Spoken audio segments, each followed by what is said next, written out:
Assalamualaikum warahmatullahi wabarakatuh. Halo semuanya, perkenalkan nama saya Devita Pertiwi dengan NIM 070138242989. Di sini saya akan membuat video rancangan masa depan saya setelah lulus dari administrasi publik guna memenuhi mata kuliah Sistem Hukum Indonesia. Selamat menonton semuanya. Pertama ada career planners, yaitu rencana karir saya setelah lulus dari administrasi publik untuk memenuhi mata kuliah Sistem Hukum Indonesia, dosen pengampu Ar-Rahman Syafebi, SIP, MSI. Lalu pokok pembahasan rencana karir setelah lulus dari sarjana AP.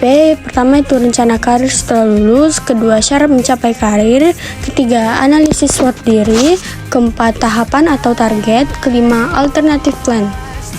Pertama itu rencana karir setelah lulus dari sarjana AP adalah setelah lulus dari sarjana administrasi publik, saya merencanakan untuk berkarir di sektor BUMN dengan target utama Bank BRI atau Pertamina.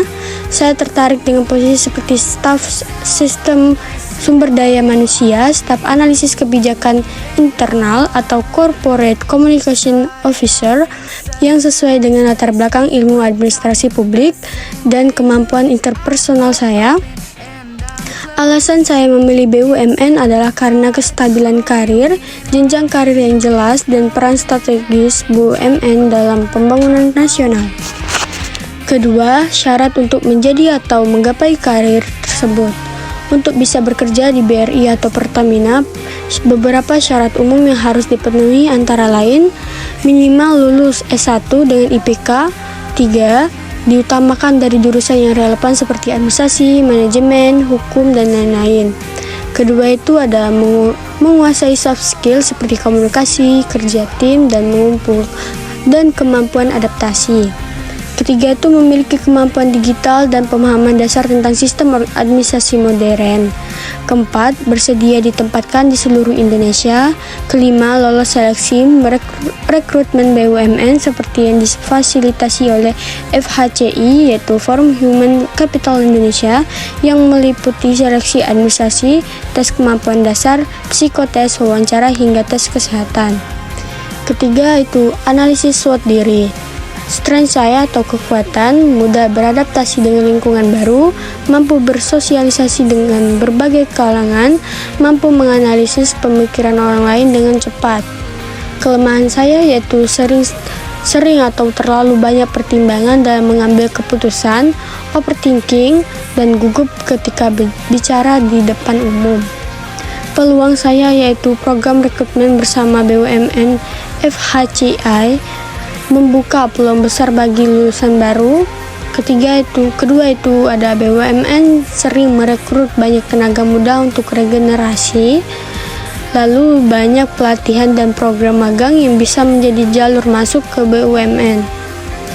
Ancaman saya yaitu persaingan yang sangat ketat dengan ribuan pelamar lainnya dari seluruh Indonesia.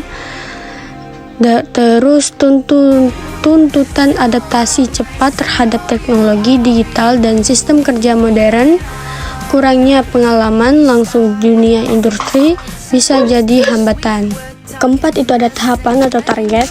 Jangka pendek 1-2 tahun yaitu menyelesaikan kuliah tepat waktu dengan IPK minimal 3,5, aktif mengikuti organisasi dan pelatihan berbasis komunikasi serta kepemimpinan, mengikuti program magang di instansi pemerintah atau perusahaan BUMN jika memungkinkan, belajar dan mengikuti perkembangan rekrutmen BUMN. Kalau jangka menengah yaitu 3-5 tahun, lolos seleksi BUMN, BRI atau Pertamina, berkontribusi aktif di tempat kerja khususnya dalam bidang pelayanan publik atau manajemen internal, meningkatkan kompetensi melalui sertifikasi profesional seperti manajemen sistem sumber daya manusia atau manajemen proyek. Untuk jangka panjang 5-10 tahun yaitu meningkatkan jenjang karir di BUMN hingga posisi middle management, melanjutkan pendidikan S2 jika memungkinkan dengan beasiswa, membangun jaringan profesional yang luas baik nasional maupun internasional. Lalu itu ada rencana alternatif. Plan A saya yaitu bekerja di BUMN, Bank BRI atau Pertamina sesuai dengan bidang administrasi publik. Plan B saya Atau rencana kedua saya itu, jika belum berhasil bekerja di BUMN, saya akan mencari peluang kerja di luar negeri, khususnya di negara seperti Jepang, Korea, atau negara besar lainnya. Jalur yang akan saya tempuh mencakup mengikuti program kerja profesional internasional melalui working visa atau magang luar negeri, mendaftar melalui program G2G atau Government to Government yang difasilitasi oleh pemerintah Indonesia, menggunakan jasa agensi tenaga kerja luar negeri yang terpercaya dan legal, yang telah memiliki izin resmi dari Kementerian Ketenagakerjaan, contoh PT OS Najaya, SCC, dan lain-lain. Memperkuat kemampuan bahasa asing, Inggris, Jepang, atau Korea, dan mengikuti pelatihan budaya kerja luar negeri sebagai persiapan adaptasi. Sekian, terima kasih.